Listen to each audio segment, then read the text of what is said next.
Spider-Man No Way Home is about to hit theaters, and with it comes the merging of the multiverses. If you need a quick refresher on the 3 different generations of Peter Parker, don't worry, this video has you covered. This is a recap of everything you need to know from every Spider-Man movie before seeing No Way Home. Tom Holland's Peter Parker is first introduced in Captain America Civil War, where Tony Stark recruits the already spider-bitten Peter Parker to join Team Iron Man in his fight against Captain America. In return, Tony gives young Peter state-of-the-art Stark Industries designed Spider-Man equipment. In Spider-Man Homecoming, we find Peter still on a high from his Avengers experience. Tony, recognizing Peter is still just a kid, says he should just focus on high school and leave the superheroics to the adults. This superhero-teenager balance is one Peter constantly struggles with as he disobeys Tony to continue crime fighting. Eventually, this puts him at odds with Adrian Toomes, aka the Vulture. Vulture and his gang used Chitauri technology from the Battle of New York in the original Avengers to build super weapons to sell to shady buyers. Vulture's team includes familiar comic villains like Shocker and the Tinkerer, and some of their weapons buyers include Scorpion and the Prowler, aka Miles Morales' uncle Aaron. As Peter continues to try to take down Adrian, Tony Stark eventually steps in and takes back the Spider-Man suit in an effort to protect Peter from continuing a reckless pursuit. So Peter goes back to his high school life and asks his crush Liz to the homecoming dance. On the way there, it is revealed that her father is none other than Adrian Toomes. Peter and Adrian quickly deduce each other's alter egos, and despite Adrian's threats and Tony's multiple prior warnings, Peter continues his efforts to thwart the Vulture.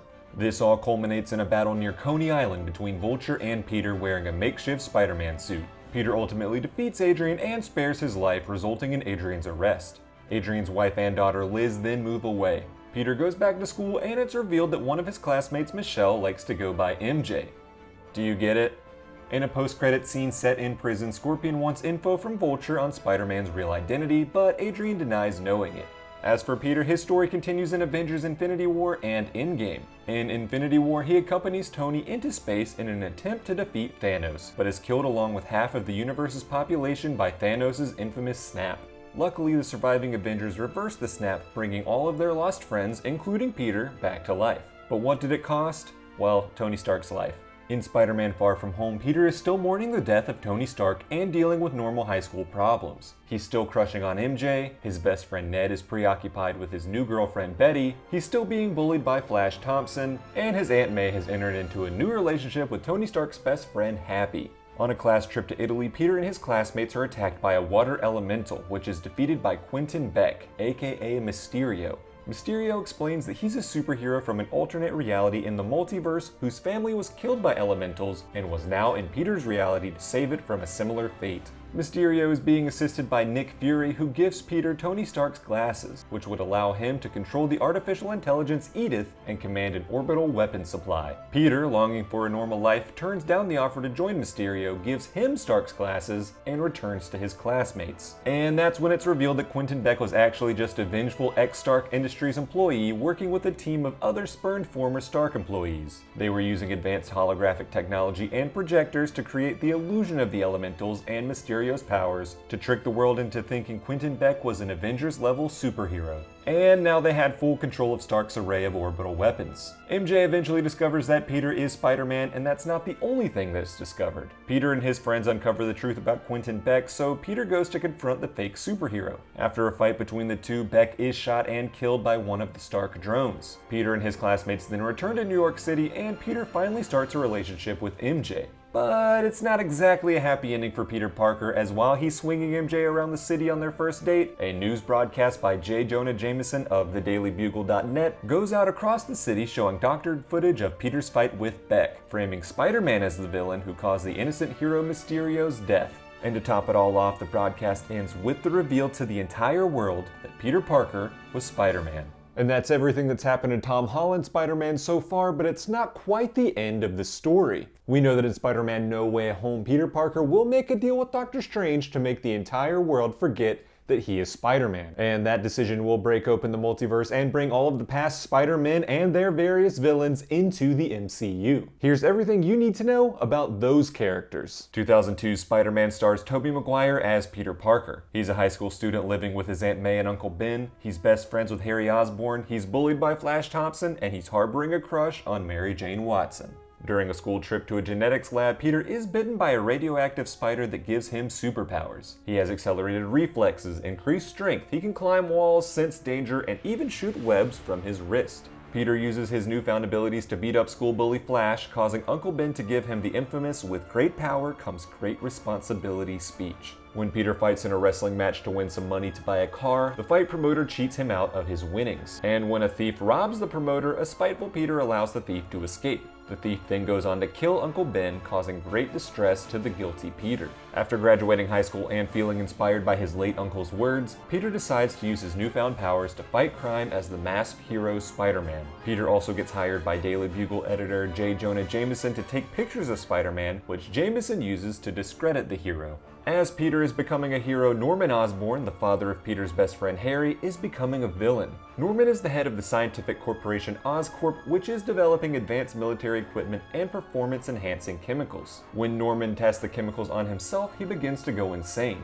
Throughout the film, Norman descends further into madness, killing off his business rivals using his signature pumpkin bombs and terrorizing the city as the villainous Green Goblin. Spider-Man fights Green Goblin, ultimately leading to Norman inadvertently killing himself. When Spider-Man takes Norman's body back to his home, Harry sees and vows vengeance on the masked hero, unaware it was Peter under the mask. And when Mary Jane confesses her love for Peter, Peter turns her down, fearing that his enemies would try to use her to get to him. Peter would be taking Uncle Ben's words on responsibility to heart. In Spider-Man 2, Peter is saddened to discover that Mary Jane has become engaged to John Jameson, the son of J. Jonah Jameson. Distraught over what being Spider-Man has cost him, he decides to throw away his suit and try again at a normal life. Harry Osborn has now taken over as CEO of Oscorp, who are now funding a fusion power project by nuclear scientist Otto Octavius. Otto becomes a friend and mentor of Peter, who has always wanted to work in science. At a public demonstration of his fusion power, Otto uses AI-powered robotic tentacle arms to handle hazardous material. But when the fusion reactor destabilizes, Otto's wife is killed and the robotic arms become fused to his back.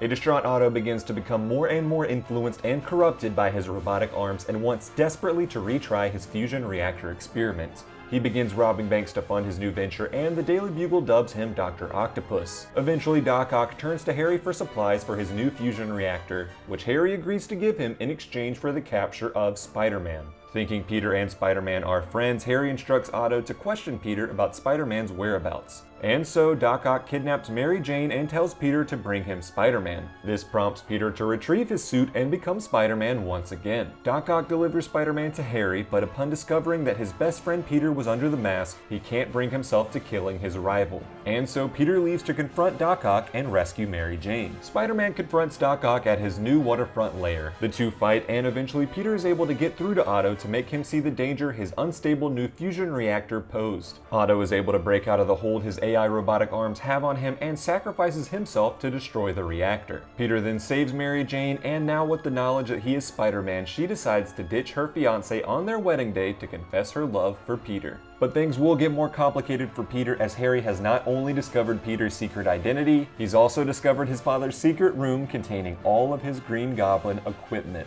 In Spider-Man 3, things start off pretty great for Peter Parker. He's been dating Mary Jane for a year and plans on proposing. He's also being taught by a new mentor, Dr. Kurt Connors, and one of his classmates is the comic book favorite, Gwen Stacy. But things quickly go downhill when a meteor crashes on Earth and an alien symbiote assimilates with his Spider-Man suit. The symbiote begins enhancing Peter's worst aspects, like his rage and ego. This fractures his relationship with Mary Jane. And it's not just the symbiote Peter has to worry about. There's 3 new villains on the scene to cause all sorts of problems for our friendly neighborhood Spider-Man. Harry Osborn forces Mary Jane to break up with Peter by threatening his life, then uses his father's Green Goblin gear to attack Peter, but gets his own face scarred in the process. Escaped convict Flint Marko, revealed to be Uncle Ben's true killer, stumbles into an experimental particle accelerator, which fuses his body with sand, allowing him to control and reform his body with it.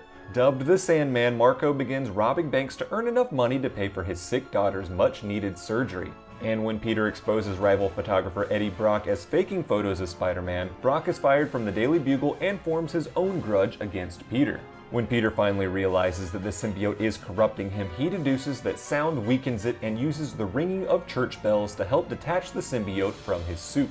The symbiote then attaches itself to Eddie Brock, who becomes the new host for the alien villain Venom. Venom teams up with Sandman to kill Spider-Man once and for all. As Venom and Sandman attack Peter, Harry discovers the truth about his father's death and decides to use the Green Goblin gear to help his friend. Harry sacrifices himself to save Peter's life, and Peter then goes on to kill both Venom and Eddie. Flint confesses to Peter that Uncle Ben's death was an accident that's haunted him to this day. Peter forgives Flint and allows him to escape in order to pay for his daughter's surgery. Then, following Harry's funeral, Peter and Mary Jane reconcile. And that's the entire story of Tobey Maguire's turn as Peter Parker. Next up is Andrew Garfield in 2012's The Amazing Spider-Man. Andrew Garfield's Peter Parker is a high school student living with his Aunt May and Uncle Ben. He's bullied by Flash Thompson, he has no best friend, and he's harboring a crush on Gwen Stacy. In this version of Spider-Man, Peter's parents aren't dead, but instead were scientists working on a top-secret project that had disappeared years prior. Except we do learn eventually that during their disappearance, they are in fact killed. Upon finding research documents from his father, Peter discovers that his father was working on cross-species genetics with Dr. Curt Connors at Oscorp.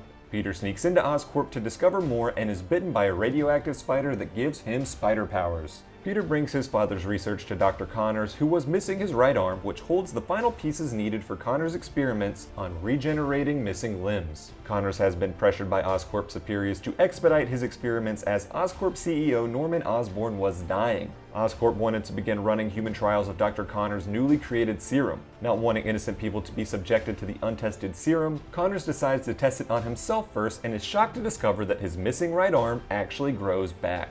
Meanwhile, Uncle Ben is killed trying to stop a thief that Peter lets escape from a store. This spurns Peter to create a suit and web shooters to become Spider-Man, scouring the city's criminals in the hopes of finding his uncle's killer. Peter also develops a relationship with Gwen Stacy and eventually confesses to her that he's Spider-Man. Dr. Connors' serum eventually begins to corrupt him and transform him into a giant human-lizard hybrid. The lizard begins terrorizing the city and plans to release his serum in a chemical cloud from Oscorp Tower that would turn all humans into lizard hybrids. Gwen Stacy is able to create an antidote chemical that reverts Connors back to his human form, and Spider-Man has him arrested. In The Amazing Spider-Man 2, Peter's childhood best friend Harry returns home to attend to his dying father. Norman Osborn has a genetic disease that would soon develop in Harry as well. After Norman dies, Harry is named the new CEO of Oscorp and deduces that the blood of Spider-Man could potentially save his life. Harry turns to Peter, who seemingly has a relationship with Spider-Man, for assistance in obtaining some of Spider-Man's blood. Peter refuses to help Harry, fearing it would lead to another mutation similar to Dr. Connors. Meanwhile, an awkward Spider-Man superfan and Oscorp employee Max Dillon accidentally falls into a tank of genetically engineered electric eels. The eels attack him and he becomes an unstable electrical being known as Electro. Harry is framed for the accident and removed as CEO of Oscorp. Harry then teams up with Electro to break back into the Oscorp building where Harry steals his father's experimental Green Goblin equipment.